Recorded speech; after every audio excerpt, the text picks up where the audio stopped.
In today's Health Alert, a new federal report reveals a decline in pregnancy-related deaths from 2021 to 2022. But even though the numbers declined significantly, they are still higher than before the pandemic.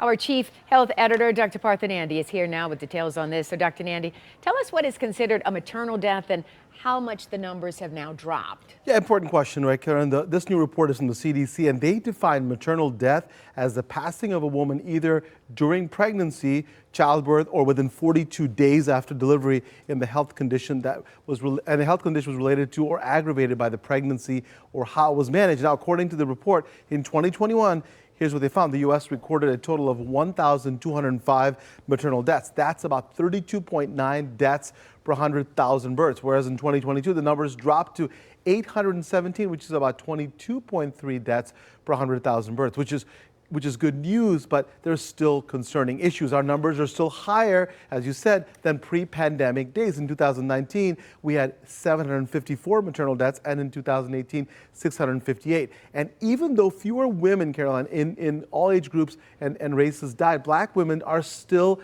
getting hit the hardest. Their maternal mortality rate per 100,000 live births in 2022 was 49.5 deaths, which is much higher than the average. So that's not good news at all. Yeah, it seems so crazy. So what are some of the common causes of maternal death, and could the fluctuating numbers be related to COVID-19? Important. Again, so the CDC report, I have to stress, did not look at why numbers decreased, but the pandemic, Caroline, very likely played a role. Looking at death certificates, 400 mentioned that COVID-19 was a contributor to pregnancy-related deaths in 2021, whereas in 2022, fewer than 10 did. Still, we can't solely blame COVID, right? Maternal deaths have been on the rise for over the last 2 decades here in this country, and that to me is unacceptable. And our country surpasses the rate seen in other high-income nations, often by more than threefold. So again, not good. So besides the COVID spike, what else, right, could be causing maternal death? According to CDC, mental health issues, including drug and alcohol use disorders, are the leading cause of death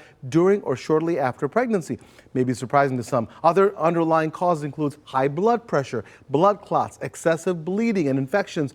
And in addition, some areas in the U.S. are considered maternal health care deserts, and unfortunately, racial disparities, hey, they still exist. And this can lead to inadequate maternal health care for some moms. So if you're thinking of starting a family, really, it's best to focus on health first. Quit smoking. Please seek help if you have substance abuse disorders.